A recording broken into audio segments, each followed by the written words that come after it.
Ok, perfecto. Dios te bendiga. Saludos, mis hermanos. Sean bendecidos grandemente en el nombre de Jesús. Voy a continuar con el video 2. En este video 2, yo voy a dar énfasis un poquito más directo al mismo capítulo 21, pero en el versículo 2, con el tema titulado ¿Quién es la novia de Cristo? O vamos a ponerlo de esta forma también, ¿quién es la esposa del Cordero? ¿Quién es la esposa del Cordero que se menciona aquí en el versículo 2?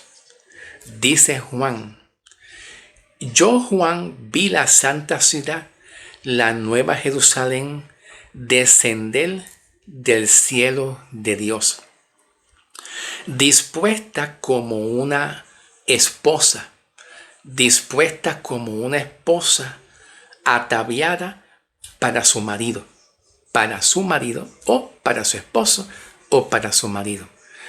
Algunas iglesias, quizás con buenas intenciones, bien intencionados, leen la carta de Gálatas, capítulo 4, versículo 26, cuando Pablo da una referencia diciendo que nosotros somos la de la Jerusalén de lo alto, la Jerusalén celestial de lo alto, la libre. Así dice Pablo, la libre. Y también nosotros leemos el libro de Segunda de Corintios, Segunda de Corintios, capítulo, vamos a ver, Segunda de Corintios 11, capítulo 11, versículo 2, cuando Pablo dice Pablo, porque os celo con celo de Dios, pues os he desposado con un solo esposo, para presentarlos como una virgen pura a Cristo. Para presentarlos como una virgen pura a Cristo. De estos dos versículos, tanto así Gálatas como también Gálatas como Efesios, ¿verdad? Corintios, muchas iglesias piensan que la novia de Cristo es la iglesia. La novia de Cristo es la iglesia. Yo cariñosamente y respetuosamente, yo te voy a demostrar, cariñosamente y respetuosamente, te voy a demostrar que la novia de Cristo o esa esposa del Cordero que menciona Juan, pues no es la iglesia. No es la iglesia de Cristo. ¿Ok? Bien, yo te lo voy a demostrar. Número 1. Vamos a empezar primero leyendo la carta de Corintios. Como yo se lo dije a ustedes, os celo. La palabra celo de Pablo es como si Pablo quisiera cuidar a la iglesia, cuidarla y protegerla. Tiene un celo santo de Dios con la iglesia. El punto de vista de Pablo al decir tengo un celo santo o un celo de Dios hacia ustedes, la iglesia, es que Pablo está hablando aquí de un subjuntivo. Gramaticalmente se le conoce como un subjuntivo. Y los subjuntivos hablan y revelan y expresan anhelos y deseos. Yo tengo un deseo hacia usted, hermano, que usted estudie, que usted analice, que usted escudriñe, que usted aprenda en la palabra, que usted se aparte de toda doctrina falsa. Todo eso son deseos que gramaticalmente se conocen como subjuntivo. Y Pablo está hablando un deseo, un anhelo que hay en su corazón y lo muestra como con la palabra celo, que es un deseo, un anhelo. Y el deseo y el anhelo y el celo de Pablo es que la iglesia se mantenga pura, limpia. ¿Por qué? Número 1. La razón número 1 es porque nosotros, la iglesia, Cristo nos perdonó nuestros pecados. Entonces Pablo sabe que nosotros somos la iglesia santa, una iglesia pura y santa, que no somos cualquiera, tú no eres cualquiera, tú eres una iglesia pura y santa, lavada por la sangre de Cristo. Inclusivemente, en el libro de Efesios, capítulo 5, versículos 25 y 26, Efesios 5 y 26, Pablo saca una analogía. Primero comienza una analogía y una comparación del matrimonio, pero después del matrimonio saca una analogía y una comparación que nosotros vamos a ser presentados ante Cristo como una iglesia santa. Vamos a ser presentados como una iglesia santa. La idea de Pablo es la siguiente. Vamos a leer eso mismo que yo les acabé de mencionar a ustedes, pero en esta traducción, en esta versión que es lenguaje actual. La versión de la Biblia, lenguaje actual. Traducción, lenguaje actual. ¿Ok? Para ver una mejor traducción, por lo menos aquí lo traduce mejor, correctamente. Dice Pablo, Dios ha hecho que yo me preocupe por ustedes. ¿Viste? Dios ha permitido que yo me preocupe por ustedes, dice Pablo. Lo que quiero es que ustedes sean siempre fieles a Cristo. ¿Ve? Lo que quiero. Aquí el verbo querer es un subjuntivo gramaticalmente que expresa deseos, anhelo. Un deseo, un anhelo. ¿Tú me entiendes? Y repito, nuevamente repito. Yo quiero que ustedes sean siempre fieles a Cristo. Y luego dice Pablo, es decir, que sean como una novia ya comprometida para casarse. Dice Pablo, que sean como. Aquí vemos un adverbio de comparación. La palabra como. La palabra como gramaticalmente se usa como un adverbio de comparar. Tomando de ejemplo. Hermano, Dios te bendiga. Oye, hermano, usted es como un edificio. Ay, hermano, no se preocupe, no lo tome en serio. Solamente estoy comparándolo como un edificio alto, porque usted es alto, hermano. Usted es alto, pero no se siente ofendido. No es que usted sea un edificio. Perdóname, hermano, discúlpame. Usted no es un edificio alto o un rascacielos. Es que yo lo comparo como si fuera un edificio alto. O yo puedo decir, hermano, usted es como si fuera una jirafa. Ay, hermano, qué falta de respeto es esa. No, discúlpame, hermano, no te falta de respeto. Es que una jirafa tiene el cuello alto y yo lo comparo. Pues Pablo no le está llamando a la iglesia que es la novia de Cristo o el esposo del Cordero. No, la idea de Pablo no es esa. Pablo está hablando una analogía, una metáfora, una comparación. Y usa el adverbio como una comparación. La idea de Pablo es el énfasis. La idea de Pablo es que Pablo desea que la iglesia sea como una novia. Entonces lo vamos a ver dentro de este punto de vista. Ustedes saben que una novia, por lo menos una novia cristiana, ¿verdad? Una novia cristiana cuando se casa con el novio, pues ambos esperan casarse limpio, que no adulteren, que no forniquen, que no tengan relaciones sexuales antes del matrimonio, para que lleguen al matrimonio, lleguen limpios, como debe de ser bíblicamente. Ok, perfecto. Pero entonces, así mismito, Pablo está deseando, yo quiero que ustedes se mantengan limpios. La idea de Pablo es que ellos son limpios porque son lavados por la sangre de Cristo, pero lo compara como una novia. Por eso Pablo usa la analogía y la metáfora de una novia aquí diciendo, les quiero decir a ustedes que sean siempre fieles a Cristo, es decir, que sean como una novia ya comprometida para casarse, que le sean fiel. Dice aquí que le sean fiel a su novio y se mantengan pura para él. O sea, el deseo de Pablo, el subjuntivo, es que sigan siendo fiel. Manténganse fiel y no se contaminen con el pecado moral. Es lo que la idea de Pablo es un deseo, un anhelo. Y lo compara como una novia antes de casarse que espera a su marido y no adultera, no fornica. Pero Pablo no está diciendo aquí exactamente que la iglesia es una novia, o es la novia de Cristo, o la novia del Cordero que se va a casar. No, ¿ok? Ok, vamos a ir a hacer una pausa aquí y vamos a dirigirnos un momentito a Gálatas. Gálatas 4, 26. Dice Pablo: pero la Jerusalén de arriba, la cual es nuestra madre, es libre. Es libre. Y aquí es cuando muchas iglesias, al escuchar y ver escrita la palabra Jerusalén, y cuando Juan habla de Jerusalén, pues lo asocian.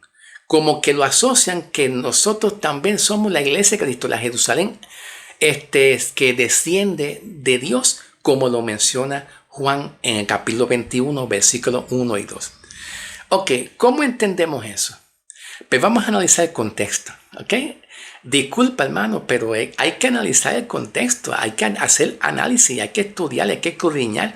Yo sé que se toma tiempo, pero vale la pena, aunque se toma tiempo, ¿tú me entiendes? Entonces, vamos a analizar el contexto y vamos a comenzar con el versículo 21 en adelante, hasta llegar al versículo 26, que fue donde yo empecé a leer.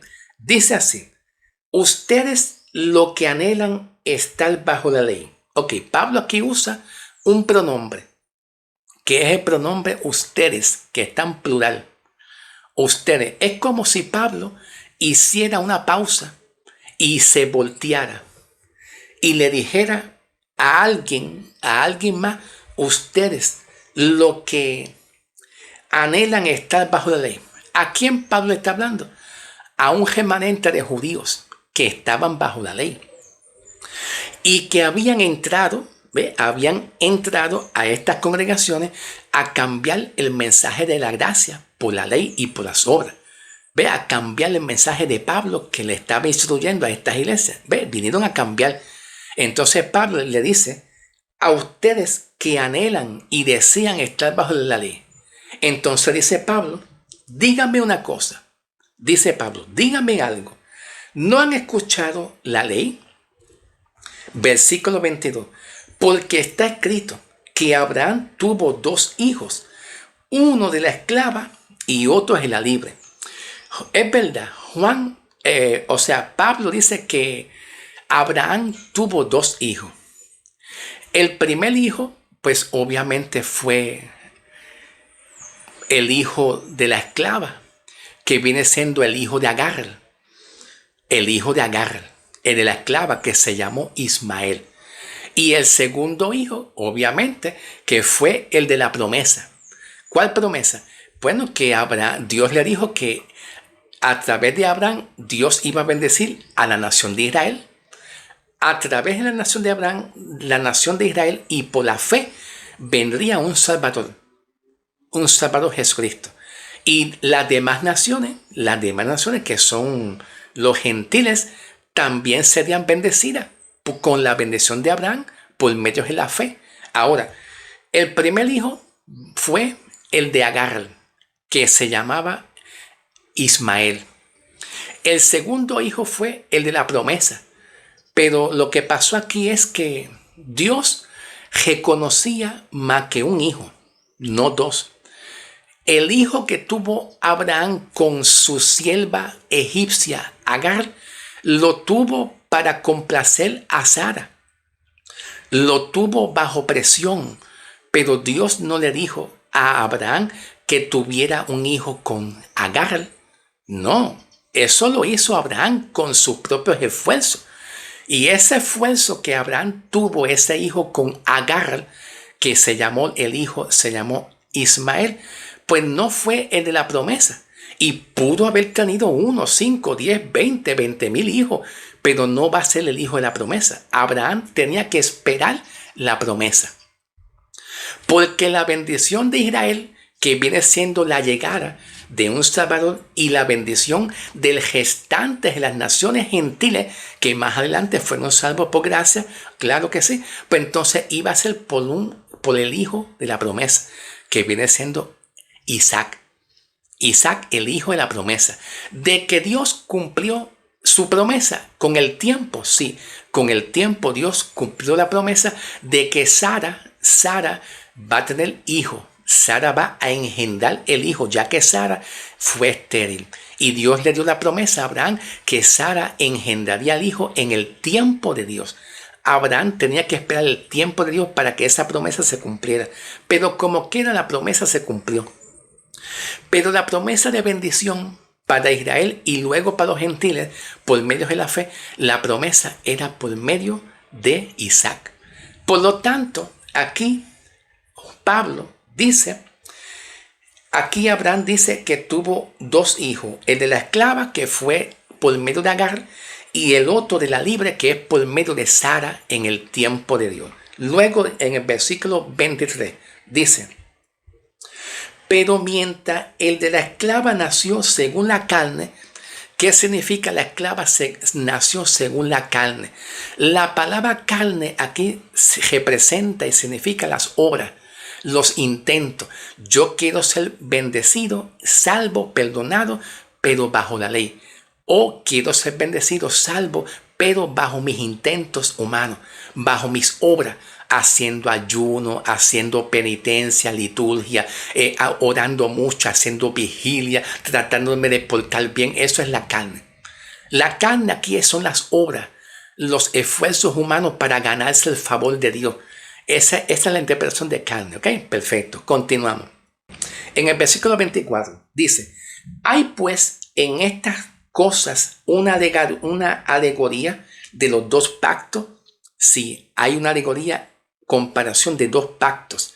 ¿Por qué? Porque la bendición que Dios quería darle a Abraham y a Sara en comparación al hijo que tuvo Abraham, que era el de Agar, el hijo de Agar, Ismael, Agar y Ismael representa una nación, un grupo de gente que siempre va a estar en rebelión y en contra de Israel. Por eso es que Israel ha estado rodeado de enemigos, en contra. Y tú lo ves actualmente, hoy en día, Israel está rodeado de enemigos.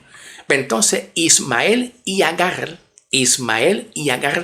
representan aquellas naciones opuestas a la gracia. Si lo vamos a ver dentro del punto de vista espiritual y eclesiástico, Ismael y Agar representan la ley, las obras, y representan todos aquellos cristianos que andan bajo la ley y las obras, que pretenden ser salvos bajo sus esfuerzos haciendo obras. Y también representa en términos espirituales y eclesiásticos, también en ese punto de vista estoy hablando, también representa aquel remanente que siempre está en contra de la fe, de lo que viven bajo la gracia, que siempre hay una contienda, un altercado entre uno con otro. Pero si lo vamos a ver entre los pactos, pues aquí dice Pablo, está diciendo, hay una alegoría entre los dos pactos. Uno procede del monte Sinaí, que engendra para esclavitud, en la cual es Agar. Engendra para esclavitud, que esa viene siendo la Jerusalén terrenal. La Jerusalén terrenal engendra para esclavitud, porque siempre anda bajo la ley y las obras. Pablo continúa. El versículo 26. Pablo dice, pero la Jerusalén de arriba. Ahora, ¿por qué Pablo menciona la Jerusalén de arriba? Te voy a decir por qué.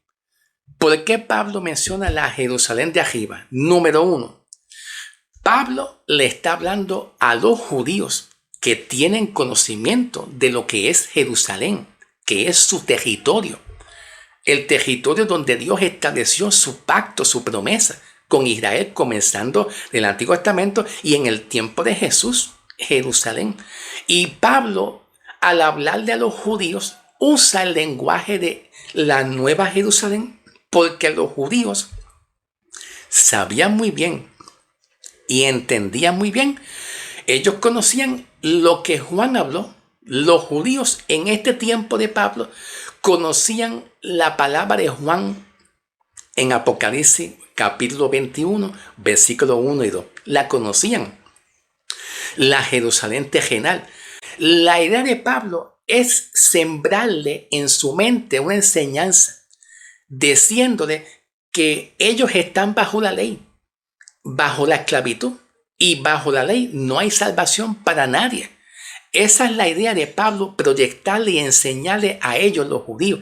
Y Pablo usa el término de la palabra Jerusalén de arriba para decirles a ellos que la Jerusalén de arriba es la libre, donde vamos a ser libres de todas las cosas terrenales, de la opresión, vamos a ser libres del anticristo, vamos a ser libres de la esclavitud. Y Pablo le menciona la Jerusalén de arriba para mostrarle a ellos, a los judíos, que Pablo y los que seguían a Pablo no estaban bajo la ley, sino bajo la gracia, bajo la libertad en Cristo Jesús. Y eso lo vemos según el contexto. Si analizamos el contexto, viene siendo el capítulo 5, versículo 1, donde dice: permanezcan pues firmes en la libertad con la cual Cristo les hizo libre, y no estén sujetos otra vez al yugo de esclavitud. ¿Viste? Por eso es que Pablo le está diciendo esas palabras a ellos. Ahora, dame un segundito porque no he terminado. No he terminado todavía.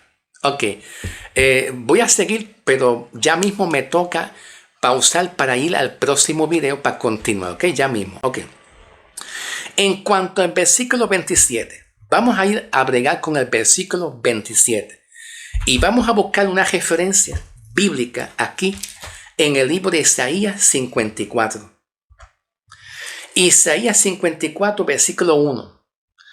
Dice aquí Isaías: regocíjate, oh estéril, la que no daba a luz, levanta canción y da voces de júbilo, la que nunca estuvo de parto, porque son más los hijos de la desamparada que los de las casadas.